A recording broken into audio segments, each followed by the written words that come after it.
जब हम ग्रह नक्षत्रों की बात करते हैं, ज्योतिष की बात करते हैं, तो दो ऐसे ग्रह हैं जिनके बिना ज्योतिष के सारे पैरामीटर अधूरे होते हैं, राहु और केतु। इवन मैं तो जितनी भी आज तक का जितना भी अनुभव रहा है, 70% लोगों पर पड़ने वाली समस्या का मूल जड़ राहु और केतु से शुरू होता है। मैं राहु और केतु की इसलिए बात कर रहा हूं क्योंकि राहु और केतु अपने स्थान को बदल रहे हैं, अपनी सिचुएशन को बदल रहे हैं, अपनी स्थिति को बदल रहे हैं। नमस्कार, सादर प्रणाम। शुभेंदु ठाकुर हूं मैं आपके साथ और उपस्थित हूं एक बहुत ही बड़ी जानकारी लेकर। और बिल्कुल ये बहुत बड़ी बात होगी क्योंकि लगभग 18 महीने से जो राहु केतु का एक स्थान पर गोचर चल रहा था, वो स्थिति बदल रही है, वो स्थिति परिवर्तित हो रही है। राहु और केतु के स्थान बदलने के बाद हम सबके जीवन पर कैसा प्रभाव आएगा, जिंदगी कैसी बदलेगी, देश का माहौल कैसा होगा, हम सबकी जिंदगी कैसी होगी, इस बात को समझना बेहद आवश्यक और जरूरी है। देखिए भाई, राहु और केतु अभी तक क्रमशः वृषभ राशि और वृश्चिक राशि में चल रहे थे, यानी राहु वृषभ में चल रहे थे और केतु आपके वृश्चिक राशि में चल रहे थे। चूंकि राहु और केतु की जो गति है वो हमेशा वक्री होती है, पीछे की ओर होती है, इसलिए राहु वृषभ से मेष में जाएंगे और केतु वृश्चिक से तुला में जाएंगे। और ये 18 महीने का मामला है। 18 महीने तक राहु और केतु की यही स्थिति होगी। राहु भी लगभग 3 नक्षत्रों से गुजरेंगे, केतु भी 3 नक्षत्रों से गुजरेंगे। और निश्चित ही आप यकीन मानिए, बहुत बड़ी घटना है ये और बहुत जरूरी है समझना। समझ लेंगे क्या होगी स्थिति, आपके फायदे की बात रहेगी। ये बात हो रही है 17 मार्च 2022 को। 17 मार्च 2022 को 6:22 सुबह पर राहु और केतु अपनी स्थिति को बदल देंगे, अपने स्थान को बदल देंगे। और ये घटना, ये स्थिति कब तक रहेगी? 29 नवंबर 2023 तक रहेगी, 2:28 तक रहेगा। तो पूरा मामला क्या है? ये है कि 17 मार्च से लेकर 29 नवंबर 2023 तक की बात है राहु के मेष राशि में जाने की और केतु के तुला राशि में जाने की। भैया देखिए, जब कोई ग्रह किसी राशि में जाता है तो वो 30 डिग्री को पूरा करता है। 30 डिग्री जब तक पूरी नहीं होगी तब तक वो स्थान को छोड़ेगा नहीं। और 3 नक्षत्र 29 डिग्रियों में गुजरेंगे। अश्विनी, भरणी, कृतिका राहु को मिलेंगे और चित्रा, स्वाति, विशाखा ये केतु को मिलेंगे। राहु केतु शुक्र और सूर्य के नक्षत्रों में रहेगा और केतु मंगल, राहु और बृहस्पति के नक्षत्रों में रहेगा। अश्विनी जो नक्षत्र होता है वो केतु से ऑपरेट होता है, जो 7 फरवरी 2023 से 29 नवंबर 2023 तक रहेगा।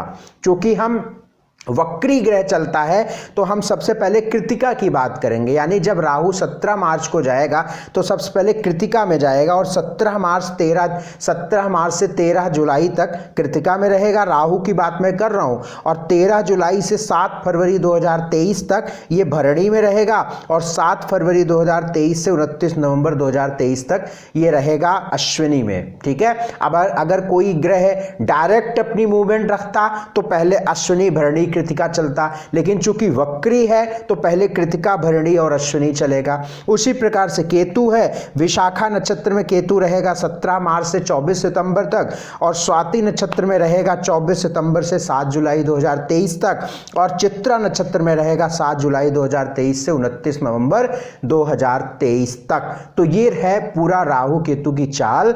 इसी आधार पर मैं बताऊंगा कि जो राहु और केतु का परिवर्तन होगा वो आपकी जिंदगी कैसे इससे प्रभावित होगी, इसी बात को हम समझेंगे।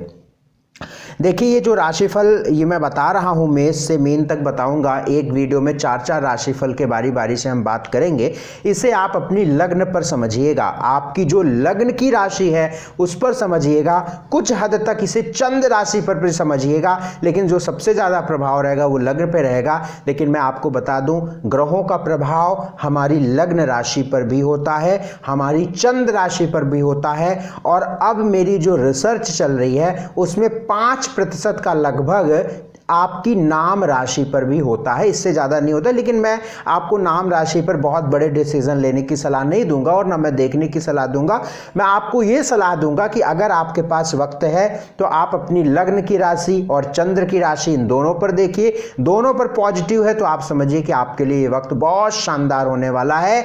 अगर दोनों में से किसी एक में नेगेटिव और एक में पॉजिटिव है तो मान लीजिए वो वक्त आपके लिए सामान्य रहने वाला है या थोड़ा बेटर या थोड़ा धीमा 19-20 की स्थिति रहेगी। दोनों में नेगेटिव है तो आपको इसके लिए बहुत संभलना पड़ेगा, बहुत जानकारी रखनी पड़ेगी और उपाय अवश्य करने पड़ेंगे।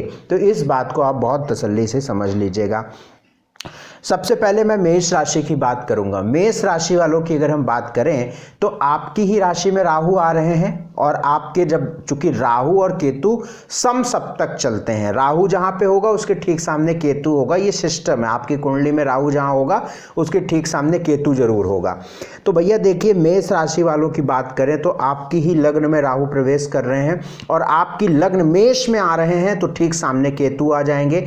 जब तक लग्न में राहु रहेंगे और खास तौर से अगर इनके हम केतु के नक्षत्र की बात करें, खास तौर से अगर हम अंतिम चरण की बात करें जो 7 फरवरी 2023 से 29 नवंबर 2023 तक का जो वक्त रहेगा वो थोड़ी सी परेशानियों वाला रहेगा, वो थोड़ी सी दिक्कत वाला रहेगा। राहु जब लगन में आएगा और जब तक ये राहु यहाँ पे रहेगा आप देखिएगा, आप महसूस करेंगे कि बेमतलब के ऑब्स्टेकल्स आपके जीवन में आने शुरू हो गए हैं, बेमतलब की टेंशन शुरू हो गई है, बेमतलब की एंग्जाइटी हो रही है, बेमतलब का गुस्सा आ रहा है, लड़ाई हो रहे हैं, झगड़े हो रहे हैं, मन खराब हो रहा है, मन परेशान हो रहा है, व्यतीत हो रहा है, कंफ्यूज हो रहा है। कुछ इस तरीके की स्थितियां ये राहु लगन में आपके देगा। कुछ इस तरीके की स्थितियां थोड़ी सी आएंगी। वैवाहिक जीवन में समस्याएं ये राहु अवश्य लाएगा और मैं आपको ये सलाह दूंगा कि जब 17 मार्च से लगन में राहु और सप्तम पर केतु आ जाए, वैसे तो आपका विवाह होगा नहीं इन बीच, अगर आपकी उम्र है विवाह करने की या आपका समय है विवाह करने का, वैसे तो नहीं होगा विवाह आपके बहुत प्रयास करने के बावजूद। लेकिन अगर होता भी है किसी और वजह से, क्योंकि बहुत सारी वजह होती है, आपकी दशा अंतरदशा भी बहुत स्ट्रांग हो गई तो आपका विवाह होता है। और चूंकि राहु और केतु को ब्याहु भी बोलते हैं तो मे भी राहु और केतु के ट्रांजिट की वजह से आपका विवाह फिक्स हो सकता है। अगर आप मेरी सलाह मानिएगा तो 2023 के मार्च तक विवाह मत करिएगा, उसके बाद करिएगा। जब मेष का बृहस्पति आ जाएगा तब आप विवाह करेंगे, या बीच में अतिचारी होकर बृहस्पति जब मेष में जाएगा तब आप विवाह करिएगा, वो ज़्यादा आपके लिए ठीक रहेगा। या जब भी बृहस्पति मेष में जाए तब आप विवाह करिएगा, वो आपके लिए बहुत सुरक्षित रहने वाला है। बाकी राहु और केतु की जो पोजिशनिंग है, जो सिचुएशन है, ये आपके शादीशुदा जीवन, वैवाहिक जीवन आदि के लिए बिल्कुल ठीक नहीं है। प्रेम आदि के मामलों के लिए बिल्कुल ठीक नहीं है। प्रेम आदि टूट सकता है, खराब हो सकता है। वैवाहिक जीवन में यदि पहले से कोई हिस्ट्री आपकी प्रॉब्लम वाली रही है तो ये डिवोर्स भी करा सकता है।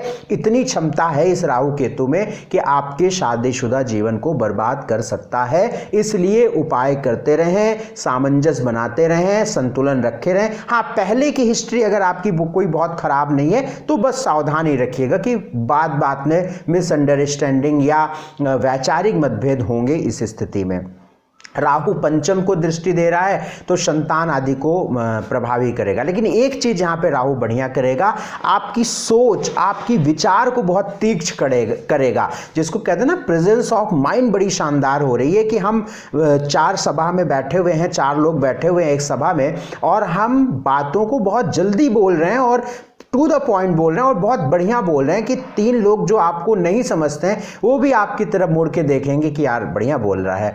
तो ये स्थिति राहु आपके मेष राशि वालों के लिए ला रहे हैं। 7वें स्थान पर केतु, पार्टनरशिप, वैवाहिक जीवन ठीक नहीं रहता है।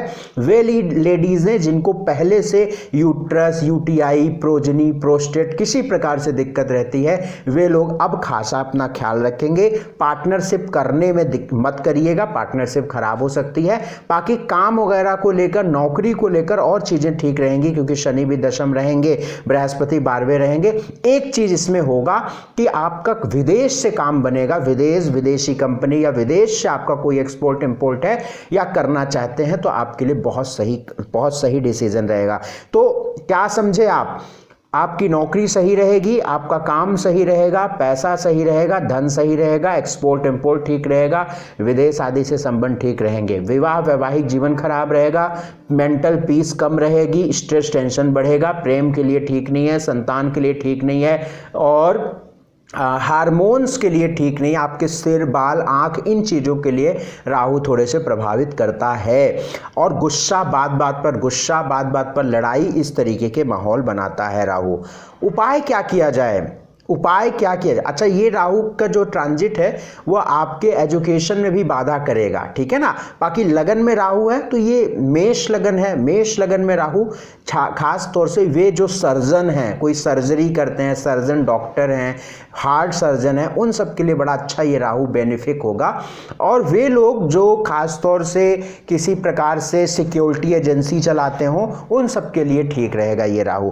उपाय क्या किया जाए? क्या किया जाए उपाय मेष राशि वालों के लिए सबसे अच्छा उपाय रहेगा, आप हनुमान जी की उपासना करें।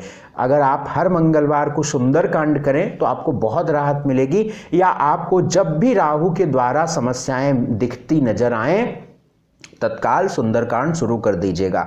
घर के आसपास जो भी स्ट्रीट डॉग्स हैं उनको दूध रोटी देते रहिएगा या भोजन देते रहिएगा। नॉनवेज मत खाइएगा। अगर आप जिंदगी में संतुलन चाहते हैं और यदि आप हमें मानते हैं, लंबे समय से मुझे देखते हैं, अगर विश्वास करते हैं, तो मान लीजिएगा मेरी बात, मांस मत खाइएगा, अदरवाइज फिर बहुत मुश्किल में फंसेंगे आप इस राहु की वजह से। तीसरी बात कि प्रयास करें कि चंदन की लकड़ी या चंदन को करीब अपने पास जरूर रखें और प्रतिदिन भगवान सूर्य को जल गायत्री मंत्र का जाप करें। बात करूंगा वृषभ की। वृषभ लग्न या वृषभ राशि वालों की बात करूं तो अब आपके लिए बहुत राहत भरी खबर है, बहुत राहत भरी खबर है। निश्चित ही आपने महसूस किया होगा कि अब जो लग्न में राहु चल रहा था, आपकी लगन में राहु चल रहा था भाई साहब, आपके लग्न में पिछले 18 महीनों से राहु चल रहा था। जो कंफ्यूजन, जो ऐसा नहीं कि आपने जिंदगी में जब तक, और मैं ये नहीं कह रहा हूं कि राहु केतु जिनके लिए नेगेटिव है तो वो कुछ नहीं कर पाएंगे, बिल्कुल ऐसी बात नहीं है, कर पाएंगे। मैं बात, चूंकि जैसे हमारे शरीर के लिए दोनों हाथ, दोनों पैर, दोनों आंख जरूरी है, उसी प्रकार से 9 ग्रहों का बैलेंस जरूरी है। अब आप बताइए, अगर आपके एक हाथ ना हो तो क्या ठीक है?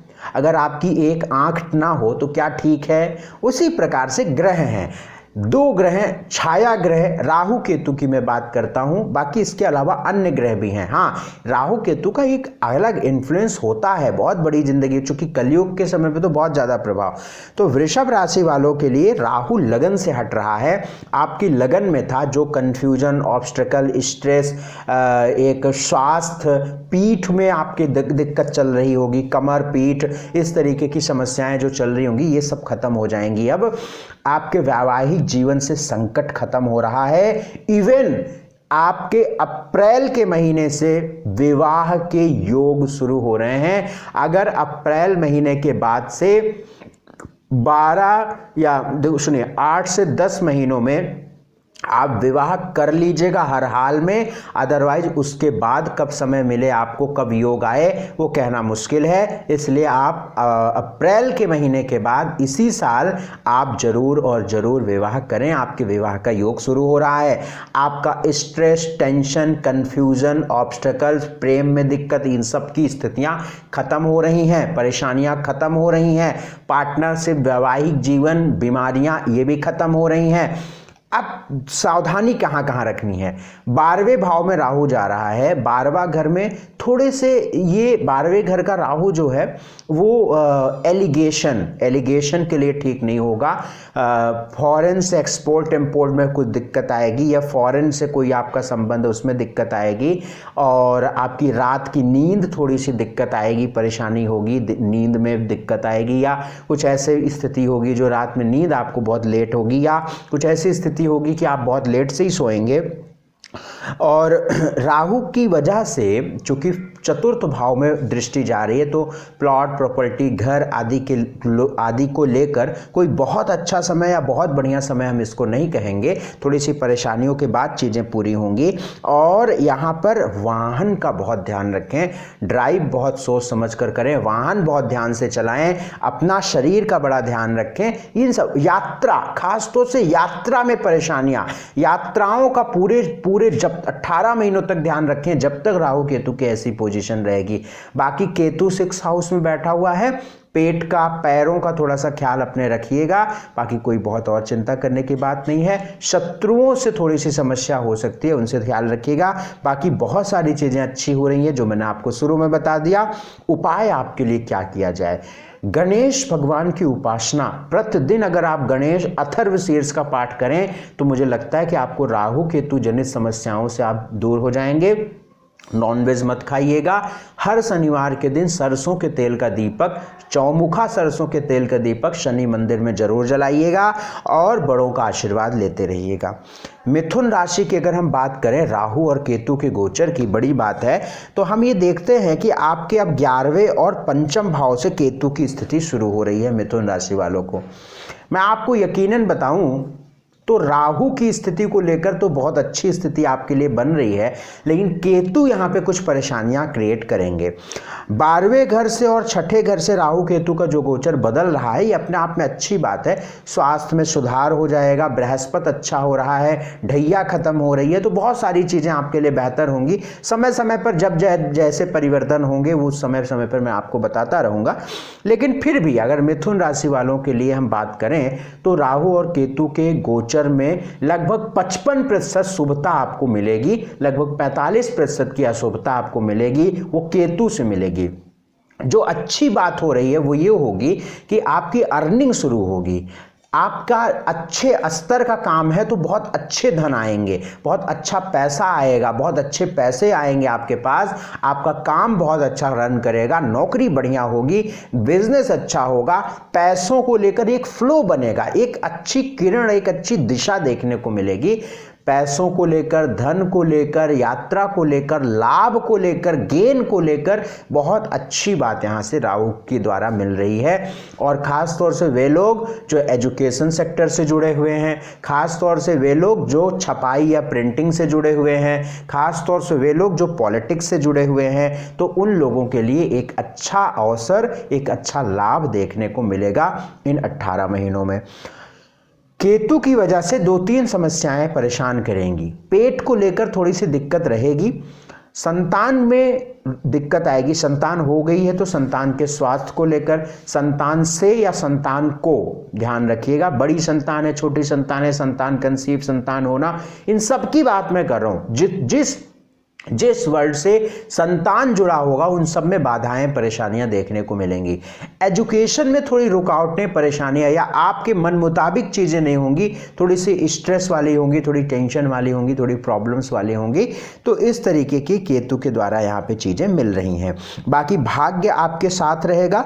और दूसरी बात है कि यहाँ पर विवाह के योग अगर हम बात करें तो बहुत अच्छे विवाह के योग नहीं बन रहे हैं मिथुन राशि वालों के लिए। जब बृहस्पति मेष में जाएगा, अब आप देखते रहिएगा कब मेष में जाएगा, हम बताते रहेंगे, तब आपके जो है आपके विवाह के योग शुरू होंगे। बाकी एजुकेशन के लिए ठीक नहीं है, प्रेम के लिए ठीक नहीं है, पेट के लिए ठीक नहीं है, संतान के लिए ठीक नहीं है। काम नौकरी के लिए बहुत अच्छा है, धन के लिए बहुत अच्छा है, पैसे आएंगे और सारी चीज़ें बहुत बढ़िया दिख रही हैं यहाँ पे। और घर बनेगा, बिल्कुल घर बनेगा, घर, प्रॉपर्टी, इन सब चीज़ों के योग इस समय दिख रहे हैं। तो wish you all the very best. और क्या चाहिए। मिथुन राशि वालों के लिए कुछ उपाय की अगर बात करूँ तो माँ भगवती की उपासना करते रहें। प्रतिदिन आप माँ अम्बे मैया के चरणों में एक सफ़ेद फूल रखिए और अपने आने वाले भविष्य के लिए प्रार्थना करिएगा। यहाँ पे एक उपाय और आपके लिए अच्छा रहेगा, नॉनवेज बिल्कुल छुइएगा नहीं, बिल्कुल नॉनवेज मत खाइएगा। घर के आसपास स्ट्रीट डॉग्स को दूध बेट देते रहिए और गाय को भोजन देते रहिएगा, तो आपकी ज़िंदगी अच्छी चलती रहेगी। बात करूँगा कर्क राशि की। कर्क राशि वालों की अगर हम बात करें, राहु केतु के द्वारा जो हो रहा है वो ये हो रहा है कि अगर स्थिति को देखें तो राहु और केतु जो है आपके दशम स्थान और चतुर्थ स्थान पर क्रमशः प्रवेश कर रहे हैं। राहु आपके कर्म स्थान, दशम स्थान, करियर के स्थान पर जा रहे हैं। केतु आपके फोर्थ स्थान, फोर्थ हाउस, घर सुख के स्थान पर जा रहे हैं। राहु और ये केतु का गोचर निसंदेह मैं बुरा मानूंगा, आपके लिए अच्छा नहीं मानूंगा। राहु कर्म में जा रहे हैं और वैसे भी कर्क लग्न है आपकी। कर्क लग्न किससे ऑपरेट होती है? चंद्रमा से। और चंद्रमा का संबंध क्या है राहु और केतु का? बहुत खराब। चंद्रमा के साथ राहु बैठ जाए तो चंद्र ग्रहण जिंदगी बर्बाद कर देता है। 7 डिग्री के भीतर बैठ जाए तो साइकेट्रिस्ट के पास भागता रहता है। केतु चंद्रमा के साथ बैठ जाए, चंद्र केतु ग्रहण बन जाता है। व्यक्ति वहमी डर हो जाएगा कि हवा चली, दरवाजा भट से किया तो वो तुरंत रिवॉल्वर निकाल लेगा, सोचेगा चोर आ गया। इतना वहमी होता है, इतना वहमी हो गया है, इतना होता है राह चंद्र केतु वाला।